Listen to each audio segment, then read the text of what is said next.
ফাইনালের টার্গেটটা ছিল একদমই ছোট, ১৯৯। স্কোরবোর্ডে যখন এমন পুঁজি, তখন জয়ের আশাটা একটু কমই থাকে। আশঙ্কা ছিল হয়তো শিরোপাটা হাত ছাড়াই হতে যাচ্ছে বাংলার যুবাদের, তবে না, সেটা হয়নি।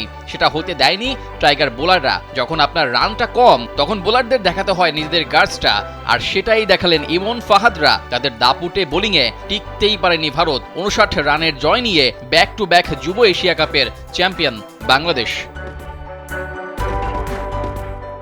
বাংলাদেশের প্রতিপক্ষ যখন ভারত, তখন মাঠে থাকে চরম উত্তেজনা। খেলায় হয়েছেও ঠিক তাই। বাংলার বোলারদের আগ্রাসন আর দাপটে ভারতের ব্যাটাররা যেন মুখ থুবড়ে পড়ে। শেষ পর্যন্ত ১৩৯ রানেই গুটিয়ে যায় ভারতের ইনিংস।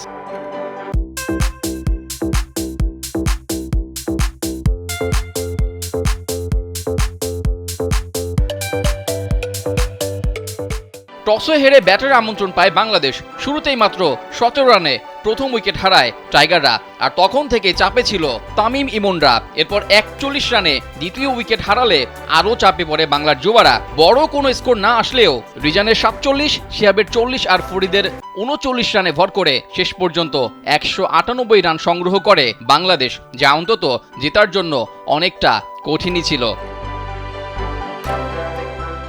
তবে সেই কঠিন কাজটাই সহজ করেছে টাইগার বোলাররা। ইমন ফাহাদদের ইকোনমিক্যাল বোলিংয়ে শুরু থেকেই কোণঠাসা হয়ে পড়ে ভারতের ব্যাটাররা। নিয়মিত বিরতিতে উইকেট হারাতে থাকে তারা। অধিনায়ক আজিজুল হাকিম তামিম ব্যাট হাতে তেমন একটা সুবিধা করতে না পারলেও বোলিংয়ে ছিলেন উজ্জ্বল। বল হাতে ২ ওভার ২ বল করে তুলে নিয়েছেন ৩টা উইকেট। কথায় আছে না, captain leading from the front, সেটাই করে দেখিয়েছেন আজিজুল হাকিম তামিম।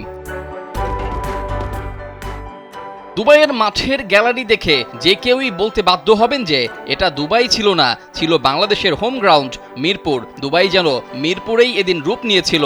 দর্শকরা যে আশা এসেছিল সেটাও যেন ১৬ আনা পূরণ করে দিয়েছেন বাংলার যুবা টাইগাররা। একটা খুশির উপলক্ষ এনে দিলেন তামিম ইমনরা, যা এই মুহূর্তে দেশের ক্রীড়ামোদীদের কাছে বড় একটা পাওয়া। রেজাউল করিম, কালবেলা।